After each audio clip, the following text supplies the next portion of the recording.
Hey basketball guys, we have news. Let's go to more news from the Golden State Warriors, but before that, don't forget to subscribe to the channel and leave your like.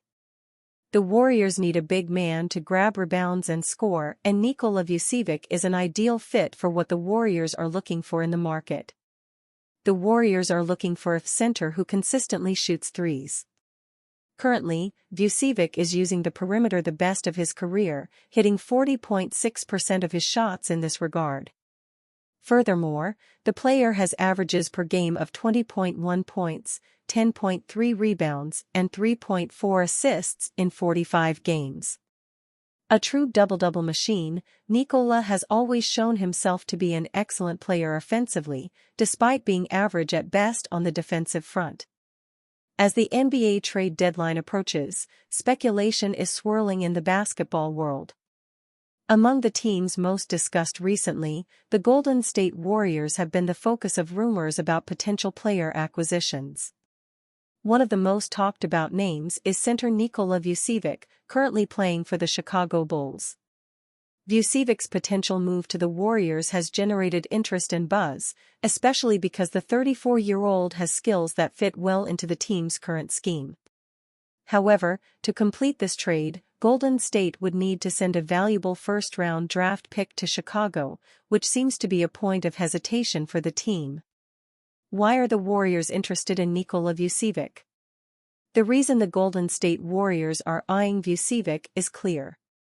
The team is looking for a center who can consistently score from beyond the three-point line, a trait Vucevic has demonstrated with success this season. Shooting 40.6% from three-point range, he is at the peak of his career in that regard. In addition to his skills on the perimeter, Vucevic is known for being a double-double machine, averaging 20.1 points, 10.3 rebounds, and 3.4 assists per game. His offensive performance is one of the highlights of his career, which has attracted interest from the Warriors, who are looking to improve their offensive performance and create opportunities in pick and rolls, especially alongside Stephen Curry. What are the challenges for this negotiation? While the Warriors' interest in Vucevic is significant, they face challenges in the trade. The main resistance is in giving up a first-round draft pick, a valuable asset in the long-term development of any team.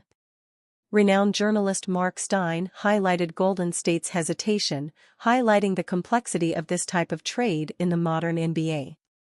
The team currently sits in 11th place in the Western Conference with a record of 22 wins and 23 losses, leaving them outside the playoff spot. To change this scenario, the board recognizes the need to strengthen the roster, but the decision to invest heavily in an older player like Vucevic needs to be considered.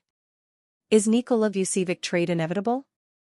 While the rumors are strong, it's unclear whether a trade will actually happen. Increasingly, teams like the Warriors have to balance making aggressive moves in the short term with thinking about long-term sustainability. The decision regarding Vucevic involves both performance considerations and strategic considerations for the future. If the move goes through and Vucevic joins Golden State's roster, it would be a significant step forward not only for the current season, but also a sign of how the franchise plans to remain competitive in an increasingly dynamic and unpredictable league. Schroeder and Pods advance in Warriors win against Jazz. Midnight.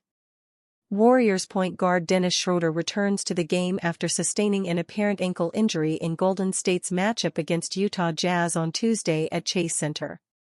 The hype for the Warriors' first night of a back-to-back didn't match the expected vibe in Chase Center when the Oklahoma City Thunder come to town on Wednesday night. First, the Warriors had to take care of business without Steph Curry, Draymond Green, and Jonathan Kuminga against the shorthanded Utah Jazz. When these two teams faced each other in the second game of the 2024-25 NBA season, the Warriors won by 41 points in Utah. Tuesday night sure wasn't as easy for the Warriors, needing to battle until the very end to beat the Jazz 114-103. How did they pull out the victory? The three-point line and taking care of the ball. The Warriors made 17 three-pointers, 9 more than the Jazz, for a 27-point advantage. They also only had 9 turnovers, scored 26 points off 15 Jazz turnovers, and scored 25 second-chance points. Dennis Schroeder and Brandon Podziemski combined to score 43 points in Curry's absence. Schroeder scored a team-high 23 points, his most in a Warriors jersey, and was 5 of 13 on three-pointers. Podziemski added 20 points on 5 of 12 shooting and 4 of 11 on threes for his second 20-point game this season, and first since December 19. Here are 3 takeaways from the Warriors improving to 23-23 on the. With Curry out because of injury management for his bilateral knee tendonitis, the Warriors needed others to provide scoring. This was a prime game for Schroeder to take advantage of a big opportunity, and early on he didn't disappoint. Schroeder was a +9 in the first half across 19 minutes, with 12 points, 4 rebounds and 3 assists. But early in the second half, Schroeder had everybody holding their collective breath. While going up for a left-handed layup, Schroeder came down hard and immediately grabbed his left knee. He remained on the floor and needed help from Director of Medical Services Drew Yoder and Director of Sports Medicine and Performance Rick Celebrini to make it down the tunnel and back to the Warriors' locker room. Dennis Schroeder was helped to the Warriors' locker room after sustaining an injury on this play. It appeared Schroeder's night was coming to an end with an early exit. Apparently not. Later in the quarter, Schroeder was back on the bench with a heating pad wrapped around his left ankle as he stretched with a band. At the 3:21 mark of the third quarter, Schroeder made his return. When he went to the locker room, Schroeder was at 15 points on 5 of 11 shooting. After coming back from the locker room, Schroeder scored another 8 points, going 3 of 9 from the field. Trust in Looney. On the same day Tracy Jackson-Davis was named a rising star for NBA All-Star Weekend at Chase Center, the second-year pro started his third consecutive game and 37th of the season. However, after the first quarter, Jackson-Davis was a non-factor. He played 6 minutes and 10 seconds in the first quarter and didn't get another chance the rest of the game. Veteran center Kevin Looney hauled in 7 rebounds in the first half, 5 in the first quarter and 2 in the second, and started the second half in place of Jackson-Davis.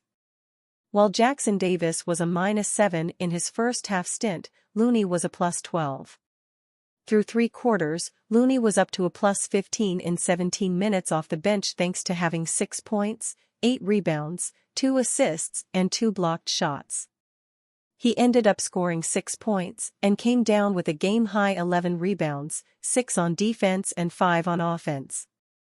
Looney's 24 minutes played were his most off the bench this season, and his +23 was second to only Gue Santos, who was a +25. For the first time in 15 days, Kyle Anderson was back on the court and in action for the Warriors. The 11-year veteran last played on January 13 after missing 5 straight games to injury, as well as being a DNP, did not play in the Warriors' previous game. Within a minute of making his return, Anderson made his impact by throwing down a dunk. 3 minutes later, Anderson got up for an easy 2 points again. Anderson scored 4 points on those 2 dunks in the second quarter and grabbed 1 rebound in just under 6 minutes. Though he remained on the bench for the entire third quarter, Anderson started the fourth alongside Quentin Post. There are many nights where Anderson is the odd man out. Not Tuesday night. He was needed, and finished with 6 points and 2 rebounds in 11 minutes off the bench.